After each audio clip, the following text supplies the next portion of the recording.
प्रदोष सोमवार एक ही दिन पड़ रहा है। यहाँ के लोग त्रिवेणी का स्नान करने के लिए प्रयाग जाते हैं, पर मेरे भोलेनाथ ने पूरी त्रिवेणी यहीं बना दी है। सोमवार की प्रदोष पड़ती है तो शंकर भगवान कैलाश पर निवास करते हैं। हमारे यहाँ कहते हैं सोमवार की जो प्रदोष पड़ती है वो इच्छा पूर्ति करती है। मान लो आप प्रदोष का व्रत नहीं कर सकते, आप अगर व्रत नहीं कर सकते तो प्रदोष के दिन, प्रदोष काल में शाम का समय सूर्यास्त का कुछ पल, कुछ घड़ी के पहले से लेकर बाद तक का प्रदोष काल के अंतर्गत आप शंकर जी के मंदिर में जाकर 1 लोटा पानी, 5 बेलपत्र भी अगर समर्पित करते हैं तो संपूर्ण प्रदोष का फल आपके भाग्य में प्रबल हो जाए। एक निवेदन सभी श्रोता बहन भाइयों से, कथा आस्था चैनल पर जो सुन रहे हैं, फेसबुक यूट्यूब पर जो सुन रहे हैं और पंडाल में बैठकर जो सुन रहे हैं,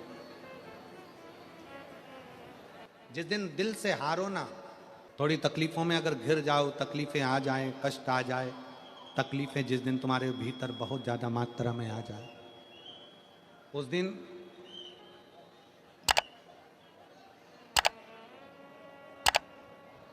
तीन बेलपत्र, एक बेलपत्र में पीला चंदन, बीच वाली पत्ती। जिस दिन तुम्हें लगे कि मैं बहुत दुखी चल रही हूं और मेरा काम हो ही नहीं रहा, बहुत तकलीफ की जिंदगी चल रही है, कोई हाथ पकड़ने वाला नहीं है, कोई संभालने वाला नहीं है और बहुत तकलीफ हो रही, बहुत तकलीफ। उस समय पर एक बेलपत्री के बीच वाली पत्ती पर पीला चंदन, दूसरी पत्ती पर लाल चंदन और तीसरी पत्ती पर 11 चावल गीले, पानी में उसको थोड़ा सा भिगो लें या धो लें, 11 चावल गीले शिव जी की उस पत्ती पर रखें। सबसे पहला पीला चंदन का बेलपत्र, दूसरे नंबर पर लाल चंदन का बेलपत्र, तीसरे नंबर पर जो 11 चावल आपने धोकर रखे हैं वो हाथ की हथेली में रखना है और हाथ की हथेली में रखकर अपनी कामना कर कर भगवान शंकर से विनय कर कर पंचाक्षर मंत्र नमः शिवाय या षडाक्षर मंत्र ओम नमः शिवाय या श्री शिवाय नमस्तुभ्यम बोलकर उस बेलपत्र पर सीधे हाथ में रखकर उल्टे हाथ का स्पर्श कर कर बाबा से अपने मन के भाव कहकर शंकर के शिवलिंग पर उसे समर्पित कर दीजिए। 1 ही लोटा जल, जहां से जल बहता है अशोक सुंदरी वाली जगह, 1 ही लोटा जल, जहां से जल बहता है उस जल बहने वाली जगह पर 3 बार उस जल को अपनी कामना कर कर श्री शिवाय नमस्तुभ्यम या पंचाक्षर मंत्र या षडाक्षर मंत्र बोलकर 3 बार उस स्थान पर गिरा दीजिए। गिराने के बाद में बाबा से विनय कर कर अक्षत वाली जो बेलपत्र है, एक बेलपत्र और एक अक्षत उसमें से अपने लिए लेकर आ जाओ। उसको 2 महीना 3 महीना अपने घर में रखिए। जितना भी दुख है धीरे धीरे बाबा समाप्त कर कर खुशियां घर में लेकर आता ही है। दुख समाप्त होगा, खुशियां घर में आएगी जरूर। जो बेटियां ससुराल में दुखी हैं, बहुत कष्ट में हैं या आपस में सामंजस्य पति पत्नी का नहीं बन रहा है या कोई विवादित वाली बात है, तो निवेदन है तलाक पर बात को लेकर मत जाना। एक बार बाबा देवाधिदेव महादेव का एक भाव जरूर प्रकट करना। महाराज श्री अवधूतेश्वर महादेव का नाम लेते। कौन से महादेव? अवधूतेश्वर महादेव का नाम लेकर थोड़ी सी मूंग, हरी जो मूंग होती है, उस मूंग को गला लीजिए पानी में। गलाने के बाद में उस मूंग को शिव मंदिर में ले जाकर भगवान जो नंदीश्वर विराजमान होते हैं वहां रखकर 7 बेलपत्र उस मूंग पर चढ़ा दीजिए। चढ़ाकर बेलपत्र मेरे देवाधिदेव महादेव को अवधूतेश्वर महादेव के नाम से समर्पित कर दीजिए। वो मूंग उठाकर गौशाला में या आपके रोड पर कोई नंदी दिख जाए या गौशाला में कोई नंदीश्वर हो तो उस नंदी को वो मूंग खिला दीजिए थोड़ी सी। 3 या 4 प्रदोष करोगे, तलाक तक बात नहीं पहुंचेगी, आपस में प्रेम बढ़ जाएगा, बेटी को सम्मान मिलना प्रारंभ हो जाएगा और टेंशन समाप्त हो जाएगी, परिवार नहीं टूटेगा। जिस जिस महीने में जो जो प्रदोष पढ़ा करे, जब प्रदोष पढ़े, बन सके 1 बेलपत्र, बन सके 5 बेलपत्र, शमी पत्र, हरे मूंग,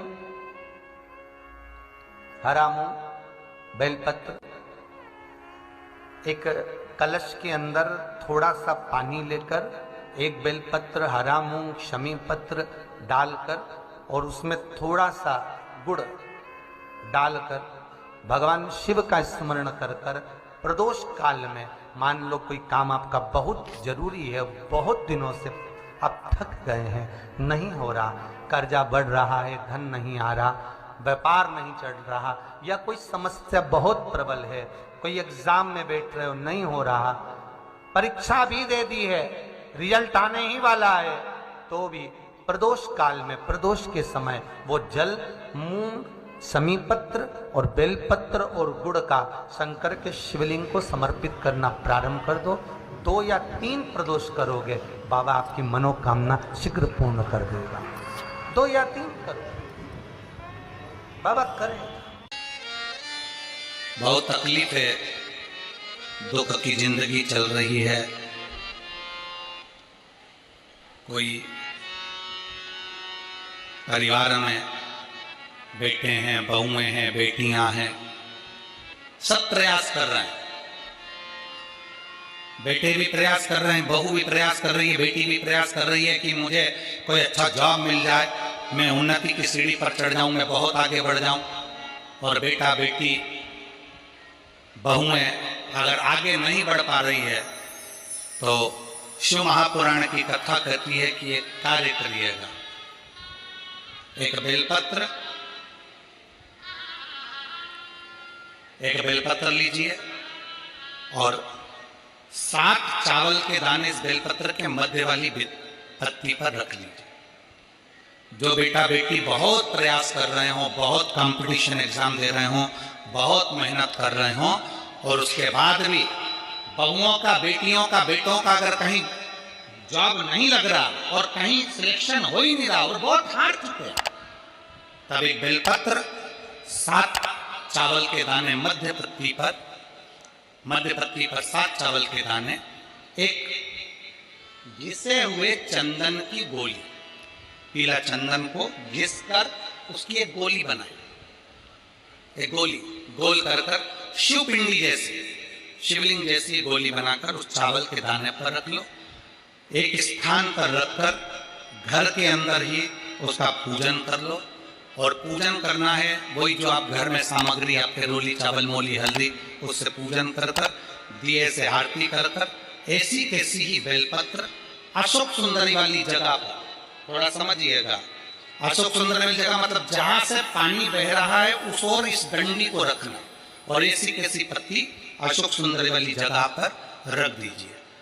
ये किसी भी प्रदोष के दिन या किसी भी सोमवार की अष्टमी के दिन या किसी भी विशेष शिवरात्रि के दिन आप ये एक बार केवल करना है और अपने मन की कामना कर उसको रखकर बाबा को घी का 2 दिया लगाकर आ जाना है।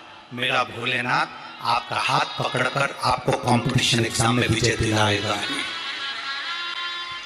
पर मेहनत करना नहीं छोड़ना, परिश्रम करना नहीं छोड़ना, संघर्ष करना मत छोड़ना। अपनी मेहनत को 4 गुना करना है, अपने परिश्रम को 4 गुना करना है, अपने कर्म की लगन को बढ़ाना है। जितने घंटे पढ़ाई करते थे उससे 2 घंटा और बढ़ाओ, जितनी मेहनत करते थे उससे 4 घंटा की मेहनत और बढ़ाओ।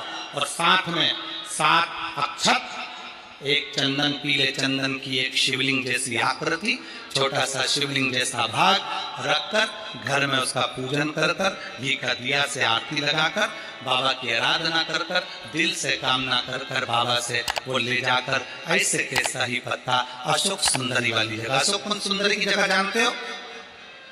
ये जो जगह है, ये जो जगह दिख रही है, मेरा निवेदन है चैनल वालों से थोड़ा उसको दिखाने का प्रयास करें। ये जो जगह है, ये शिवलिंग है, इधर शिवलिंग है, और शिवलिंग के साइड में जो जगह होती है जहां से पानी बहता है उसको अशोक सुंदरी की जगह कहते हैं। तो इस स्थान पर इस बेलपत्र को, इस बेलपत्र की डंडी पानी बहते समय, बेलपत्र की डंडी है वो पानी बहने के स्थान पर हो, उसको रख दीजिए। 2 घी के दिए लगाकर, और घी के दिए का स्मरण करें। दोनों दिए गोल बत्ती के नहीं होंगे, दोनों दिए लंबी बत्ती के नहीं होंगे। जो 2 दिए आप लगाएंगे, एक गोल बत्ती का होगा, एक लंबी बत्ती का होगा। गोल बत्ती क्या बोलते हैं यहाँ पर? फूल बत्ती। यहाँ फूल बत्ती बोलते, तो गोल बत्ती मतलब फूल बत्ती, और लंबी बत्ती, लंबी वाली बत्ती। 2 दिए लगाना है, एक जगत जननी का, एक बाबा विश्वनाथ का। दोनों दिए आप रखकर बाबा को प्रार्थना कर कर दिल से आइए, मेरा शंकर आपकी कामना पूर्ण करेगा, और पत्र व्यासपीठ पर जरूर आए अवश्य। शिव को प्रिय है पुष्प में आंक का पुष्प, जो आंकड़े का पुष्प होता है शंकर को बड़ा प्रिय है। और दूसरे नंबर पर शंकर को प्रिय है शमी का पुष्प, बहुत ध्यान देना महाराज। तीसरे नंबर पर शंकर को प्रिय है महाराज सरसों का पुष्प। सरसों होती है ना, जो राई अपन बोते हैं, सरसों बोते हैं, उसमें पीले कलर का जो पुष्प लगता है। हमारा तो निवेदन रहता है जब तक सरसों आए तो प्रयास करा करो कि सरसों के 108 पुष्प शंकर भगवान पर चढ़ाना प्रारंभ कर दो। महाराज ये पक्का है कि वर्ष भर कोई बड़ी बीमारी आपको घेर नहीं सकती अगर सरसों के फूल शिव को चढ़ रहे हैं तो। और प्रयास करना कि सरसों का जो पुष्प होता है, सरसों का जो फूल होता है महाराज, अगर कोई व्यक्ति को किडनी या लीवर से जुड़ी हुई कोई तकलीफ होती है, या किसी व्यक्ति का एक्सीडेंट हो गया होता है और उसका कोई अंग रह गया हो, कोई शरीर का कोई भाग रह गया और वो काम नहीं कर रहा हो, जैसे किसी के पांव रह जाते हैं एक्सीडेंट के बाद, किसी का हाथ रह जाता है, या कोई अंग काम नहीं कर रहा हो, वहाँ ब्लड पहुँच नहीं रहा हो, वो जगह एकदम सुन्न हो गई हो, खाली पड़ गई हो, तो उसके लिए शिव महापुराण की कथा कहती है कि सरसों के पुष्प 11 शंकर जी के राइट भाग में, जहाँ शिव जी के गण दरवाजे के द्वारपाल मणिभद्र जिस जगह पर निवास करते हैं, कौन निवास करते हैं? मणिभद्र। शंकर जी के दरवाजे के द्वारपाल हैं मणिभद्र जी। तो मणिभद्र दरवाजे के द्वारपाल में राइट भाग में मणिभद्र जी विराजते हैं। मतलब राइट भाग कौन सा हुआ? जब आप मंदिर से बाहर निकलेंगे तो राइट भाग, मंदिर में प्रवेश करेंगे जब राइट नहीं होना चाहिए, आप मंदिर से जब जाएं तो राइट भाग।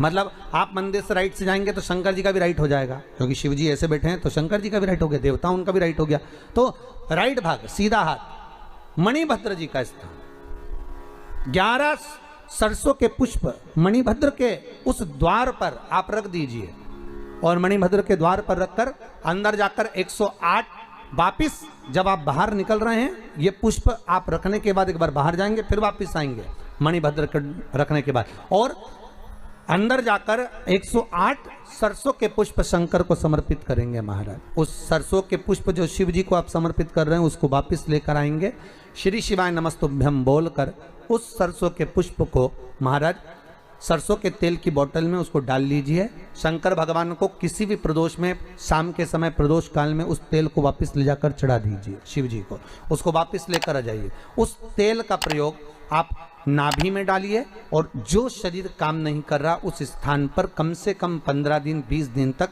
उसकी मालिश करना प्रारंभ करिए। बाबा चाहेगा तो चलाने का प्रयास कर देगा और वो अंग, वो शरीर काम करने लगेगा। मणिभद्र का स्मरण, श्री शिवाय नमस्तुभ्यम, सब बोलिए एक बार जमकर, श्री अरे पहले बोल दिया, हमारे साथ तो बोलो, श्री शिवाय नमस्तुभ्यम। भगवान शिव के मंत्र का स्मरण कर कर करते सरसों का जो पुष्प है उसमें आनंद की अनुभूति है।